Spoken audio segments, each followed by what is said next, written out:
जय मां शारदे। रसायन विज्ञान यानी कि केमिस्ट्री का जो कुछ महत्वपूर्ण बातें हैं, पहले इस पे हम लोग बात करेंगे आज। जैसा कि आप लोग जानते होंगे केमिस्ट्री के बारे में कि केमिस्ट्री शब्द की जो उत्पत्ति हुई है वो कहाँ से हुआ है दोस्त, वो मिस्र से हुआ है। केमिस्ट्री शब्द की उत्पत्ति जो है मिस्र से हुआ है। अगर पूछ देगा कि रसायन विज्ञान का जनक किसे कहा जाता है, तो रसायन विज्ञान का जनक जो है लेवोजियर को कहा जाता है। देखिए, रसायन विज्ञान का जनक जो है उस किसे कहा जाता है, लेवोजियर। अब यहाँ हम लोग बात करेंगे केमिस्ट्री को कितने भागों में बांटा गया है। केमिस्ट्री को सुविधा के लिए 3 भागों में बांट दिया: भौतिक chemistry, physical chemistry, organic chemistry और आपका इनऑर्गेनिक केमिस्ट्री। तो भौतिक के जो रसायन है किसे कहते हैं, इसके अंतर्गत अणुओं के भौतिक गुण तथा भौतिक संरचना, रासायनिक संरचना के प्रभाव के अध्ययन को हम लोग करते हैं। अब कार्बनिक के बारे में आप लोग जानते ही होंगे कि जिसमें कार्बन सब का बात होगा वो कार्बनिक हो जाएगा। जिस सब में कार्बन का बात होगा वो कार्बनिक कहला जाएगा। तो ये जो आपका हो जाएगा वो आपका कार्बनिक हो जाएगा। तो जैसे कि ईंधन हो गया, प्लास्टिक हो गया, प्रकाश संश्लेषण हो गया, वो कार्बनिक। अकार्बनिक हो गया कि जिसमें कार्बन के इसके अंतर्गत सभी अकार्बनिक तथा गैर हाइड्रोकार्बनिक यौगिक तथा निर्जीव पदार्थों का अध्ययन किया जाता है। जैसे धातु हो गया, खनिज हो गया, ये सब आपका अकार्बनिक है। देखिए, पदार्थ वह वस्तु जो स्थान घेरे जिसमें भार हो उसे पदार्थ कहते हैं। जैसे हवा, पानी, गैस पदार्थ है। अब यहाँ इम्पोर्टेंट है पदार्थ का वर्गीकरण। देखिए, इसे समझना बहुत ज़रूरी है। पदार्थ भौतिक अब देखिए, पदार्थ को जो बांटा गया है एक भौतिक वर्गीकरण और एक रासायनिक वर्गीकरण। भौतिक वर्गीकरण में जैसे ठोस, द्रव, गैस। अब यहाँ हम लोग बात करेंगे रासायनिक का। रासायनिक में जो है कि शुद्ध पदार्थ और आपका मिश्रण कहिए। अब शुद्ध पदार्थ भी 2 तरह से है, एक तत्व है और एक यौगिक है। एक तत्व है और एक यौगिक है। तत्व को 3 भागों में बांट दिया: धातु, अधातु, उपधातु। और यौगिक को जो है कार्बनिक यौगिक और अकार्बनिक यौगिक, जैसे कभी हम आपको पहले बताए थे, इस भागों में बांट चुके हैं। भौतिक अवस्था के आधार पर पदार्थों का मुख्यतः 3 गुण है। देखिए, है तो 5 गो, लेकिन आपको पहले 3 गो वाला बता देते हैं, वो भी बताएंगे। प्लाज्मा है, बोस आइंस्टीन है। पहले हम लोग बात करेंगे ठोस, द्रव और गैस। अब देखिए, पदार्थ की अवस्था जो होती है ठोस में होगा, द्रव में होगा, गैस में होगा। अब यहाँ आप देखेंगे ठोस, इसका आयतन और आकार दोनों निश्चित रहता है। जैसे पत्थर लीजिए, लोहा लीजिए, ये सब ठोस है। द्रव किसे कहते हैं, इसका देखिए आयतन जो है ना निश्चित है, लेकिन आकार आपका अनिश्चित रहेगा। गैस, इसका आयतन तथा आकार दोनों जो है हमेशा बदलते रहता है। यह एक इम्पोर्टेंट लाइन है दोस्त जो बताने वाले हैं आपको कि ठोस, द्रव, गैस के समान गुण, इसे लिख लीजिए, बहुत इम्पोर्टेंट है। कह रहा है गतिज ऊर्जा बढ़ेगा। इसका देखिए क्रम सजाने के लिए दिया हुआ है: गैस ग्रेटर देन द्रव ग्रेटर देन ठोस। अब यहाँ देखिए गतिज ऊर्जा जो है गैस से ज़्यादा द्रव में होगा और द्रव से ज़्यादा किस में हो जाएगा, ठोस में हो जाएगा। ग्रेटर देन का मतलब होता है से अधिक। घनत्व, देखिए घनत्व जो है ठोस में है सबसे ज़्यादा, तो आप जानते ही होंगे, ठोस हो गया, ठोस की ग्रेटर देन द्रव, द्रव। अब ये जो है कि बढ़ते से घट रहा है, यहाँ समझना होगा कि घनत्व सबसे ज़्यादा क्या है, ठोस में है, उसके बाद जो है कि कम में होता है, और सबसे कम घनत्व जो होता है गैस में होता है, याद रखिएगा। यहाँ आगे लिखा है बढ़ते से घटते, यानी कि पहले ज़्यादा है उसके बाद वो कम है। अंतर आणविक बल दोस्त, अंतर आणविक बल देखिए ठोस में ज़्यादा होता है, उसके बाद थोड़ा द्रव में कम होगा और गैस में सबसे कम होता है। अंतर आणविक स्थान अगर कहेगा तो गैस में देखिए ज़्यादा होता है, ठोस में जो है किस कम होता है।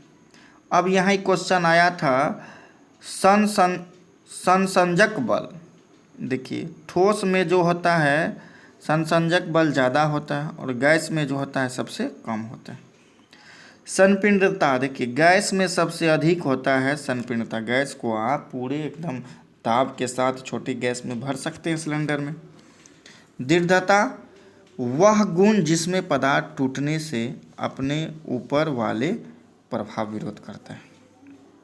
आप लोग इसका स्क्रीनशॉट ले लीजिए और इसे लिख भी लीजिए। इसके आगे देखिए आप लोगों के लिए है।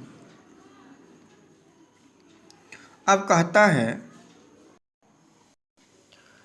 ठोस द्रव गैस के अलावे भी जो है कि आपका पदार्थ का कुछ गुण बताए थे, जैसे कि प्लाज्मा भी एक अवस्था है, बोस-आइंस्टीन।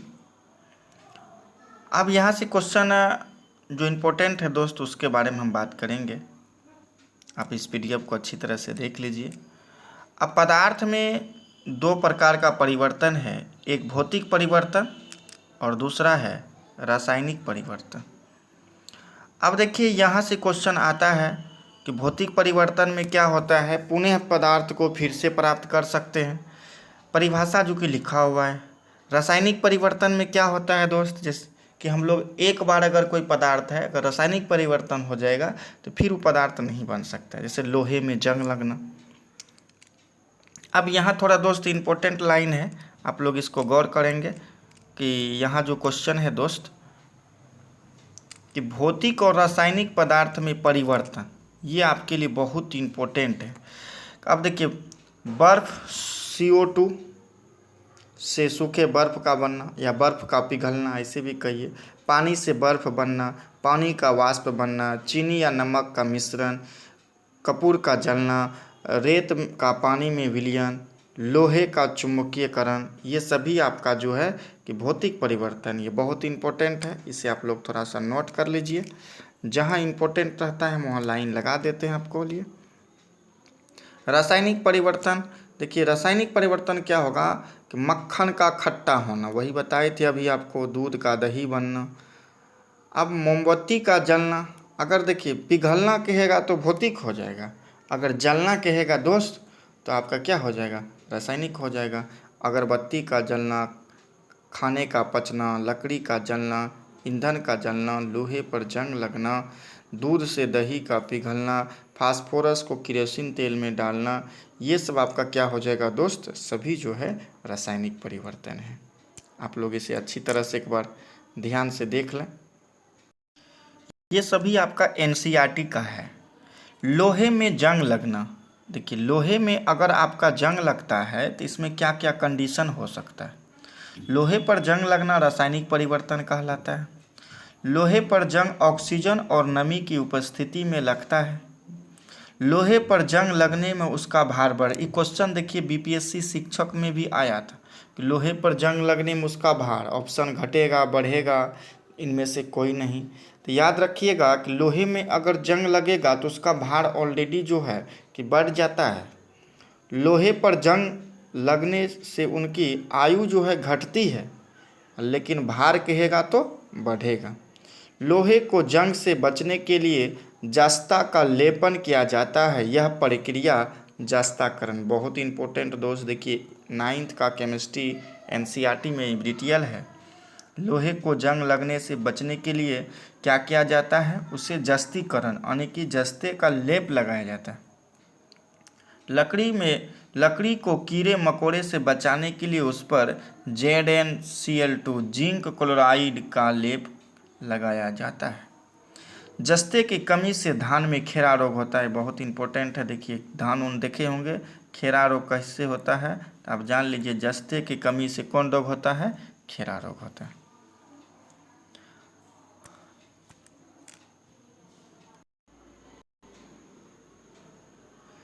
रासायनिक संगठन के आधार पर पदार्थों को मुख्यतः 3 प्रकार से वर्गीकृत किया गया है, तत्व, यौगिक, मिश्रण। शुद्ध पदार्थ 2 प्रकार के हैं, एक तत्व है और यौगिक है। तत्व को देखिए, तत्व वह शुद्ध पदार्थ है जिसे तोड़कर किसी अन्य पदार्थ में परिवर्तित नहीं किया जा सकता। जैसे मान लीजिए सोना को तोड़िएगा तो सोने न बनेगा। अभी तक लगभग 118 तत्व खोजे गए हैं, जिसमें 92 जो है आपका प्राकृतिक तत्व हैं। और अब देखिए तत्व में भी एक धातु है और आपका एक अधातु है और एक उपधातु। ये बहुत इंपॉर्टेंट है दोस्त, एक धातु है और एक आपका अधातु है और उपधातु है। भूपर्पटी पर आप लोग देखे होंगे, भूपर्पटी पर जो हो गया सबसे अधिक पाया जाता है ऑक्सीजन। अगर पृथ्वी पर पूछा जाए कि सबसे अधिक कौन सा तत्व पाया जाता है तो ऑक्सीजन। अब देखिए सिलिकॉन जो है आपका क्या है, उपधातु है। ऑक्सीजन आपका क्या है, अधातु है। इस सबको भी याद रखिएगा। सिलिकॉन हो गया, जर्मेनियम हो गया, इस आपका उपधातु है। मानव शरीर में देखिए तत्व के बारे में भी बताया गया है। क्वेश्चन है कि जीवित मानव शरीर में सबसे कम मात्रा में पाए जाने वाला तत्व मैग्नीशियम है। देखिए हाँ, ये इम्पोर्टेंट है कि आपका जो जीवित शरीर है उसमें सबसे जो कम मात्रा में पाया जाता है आपका मैग्नीशियम पाया जाता है। दोस्त आप पीडीएफ का जो है स्क्रीनशॉट भी ले लीजिए, ताकि आपको जब भी आप देखना चाहे पीडीएफ को आप आराम से इसको देख सकते हैं। दोस्त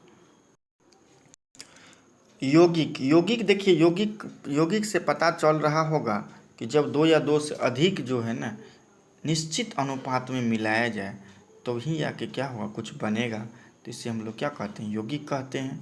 तो यौगिक में सबसे ज़्यादा कोई खास नहीं है, आप इसको ध्यान से देख लें।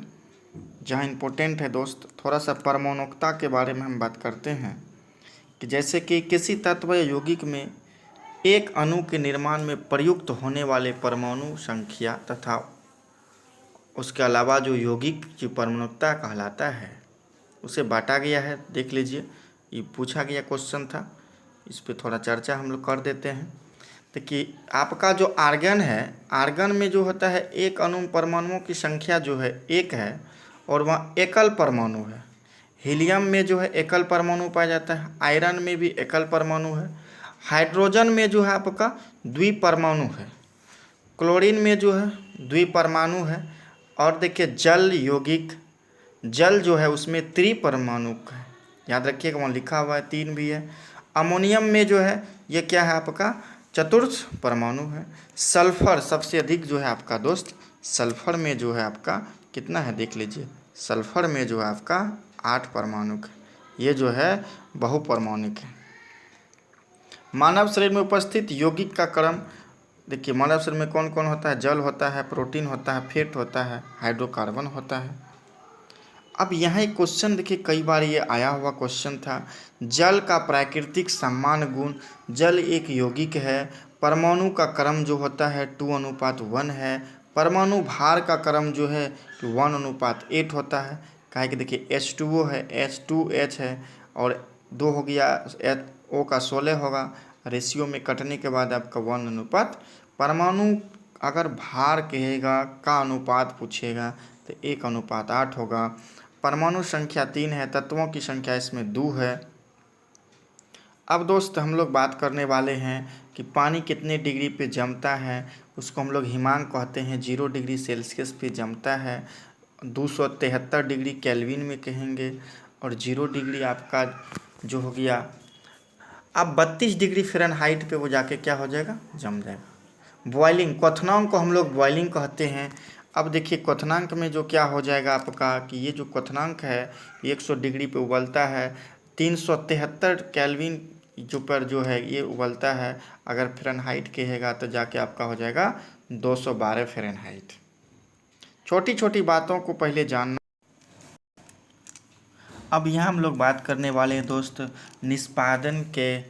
अब देखिए ये जो फिल्टराइजेशन है, जैसे कि आप देखे होंगे फिल्टर वाला जो पानी पीते हैं कि उसमें क्या होता है कि जो अपशिष्ट है अलग हो जाता है, जो अच्छा है वो अलग हो जाता है।